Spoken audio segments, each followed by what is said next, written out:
एक बार एक किसान का घोड़ा उसके घर से भाग गया तो किसान के पड़ोसी कहने लगे कि तुम्हारा तो नुकसान हो गया। तो किसान ने कहा कि हो सकता है। उसके अगले दिन वही घोड़ा अपने साथ 5 घोड़ों को लेकर किसान के घर वापस आ गया। तो फिर पड़ोसी कहने लगे वाह तुम्हारा तो फायदा हो गया। तो भी किसान ने यही कहा कि हो सकता है। उसके अगले दिन किसान का बेटा इन्हीं घोड़ों को कंट्रोल करने की कोशिश कर रहा था तो एक घोड़े ने किसान के बेटे को नीचे गिरा दिया जिसकी वजह से उसकी टांग टूट गई। तो पड़ोसी कहने लगे बाप रे ये तो बहुत बुरा हुआ।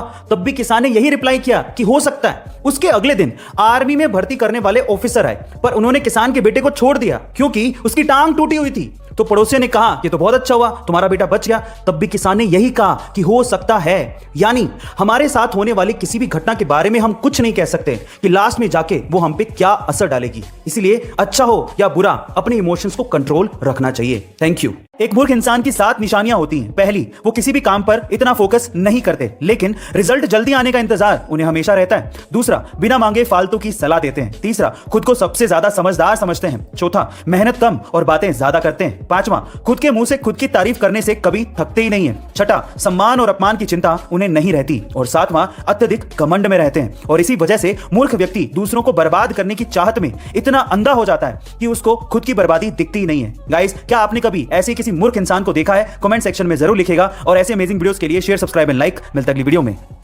अब ध्यान से सुनिएगा उस कहानी को और उसके बाद कंपैरिजन करना बंद कर दोगे। एक फीमेल डॉग और एक फीमेल एलिफेंट दोनों बहुत अच्छे दोस्त थे। दोनों साथ में ही प्रेग्नेंट हो गए दोनों।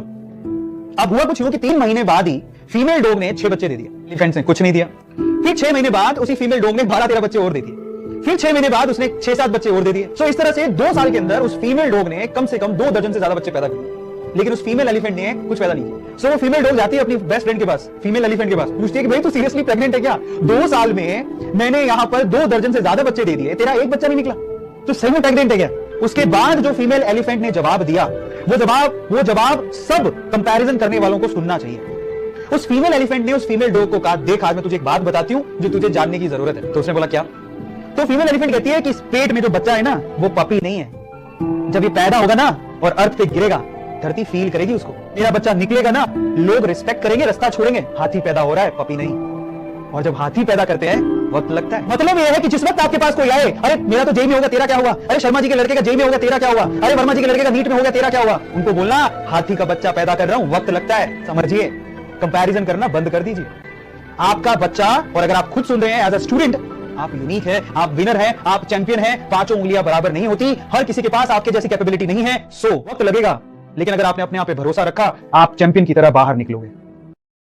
स्मार्टफोन्स में ऑटो रोटेशन का एक ऑप्शन होता है जिसे ज्यादातर लोग ऑन ही रखते हैं ताकि YouTube पे वीडियो देखते टाइम जब आप मोबाइल को रोटेट करें तो स्क्रीन ऑटोमेटिकली ही रोटेट हो जाए, उसे रोटेट करना ना पड़े। लेकिन क्या आपको पता है कि यही ऑप्शन आपके मोबाइल की बैटरी को खाता है? जी हां गाइस, आप ठीक सुन रहे हैं। जब आप ऑटो रोटेशन के ऑप्शन को इनेबल करते हैं तो उसके साथ साथ एक स्पेशल सेंसर एक्सेलरेटोमीटर भी ऑन ही रह जाता है जो कि पीछे से आपकी बैटरी को कंज्यूम करता रहता है। इसलिए जब जरूरत हो तभी आप ऑटो रोटेशन के ऑप्शन को इनेबल करें, अदरवाइज इसे डिसेबल ही रखें, आपकी बैटरी बचेगी। आपको यह टेक फैक्ट कैसा लगा कमेंट सेक्शन में जरूर लिखेगा और ऐसे अमेजिंग वीडियोस के लिए शेयर, सब्सक्राइब एंड लाइक। मिलता है अगली वीडियो में।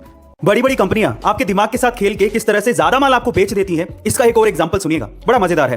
कंपनियां क्या करती हैं कि एक ही प्रोडक्ट के अलग अलग साइज या क्वांटिटी का पैक निकाल देती हैं, जैसे कि small pack, medium pack, large pack. इससे ज्यादातर लोगों का ध्यान भटक जाता है जिससे वो प्रोडक्ट के बारे में ना सोचकर ये सोचने लगते हैं कि मैं कौन सा पैक खरीदूं, मुझे कौन सा सस्ता पड़ेगा, स्मॉल, मीडियम या लार्ज। मजे की बात यह भी है कि कंपनियां स्मॉल पैक और लार्ज पैक के बीच में प्राइसिंग का ज्यादा डिफरेंस नहीं रखती, इससे अधिकतर लोग लार्ज पैक ही खरीदते हैं। ऐसा करके कंपनियां कस्टमर की जेब से ज्यादा पैसा निकलवा लेती हैं और उन्हें ज्यादा माल बेच देती हैं। इस तरह के इफेक्ट को डिकोय इफेक्ट कहा जाता है। गाइस, आपको ये जानकारी कैसी लगी कमेंट सेक्शन में जरूर लिखेगा और ऐसे अमेजिंग वीडियोस के लिए शेयर, सब्सक्राइब एंड लाइक। मिलता है अगली वीडियो में।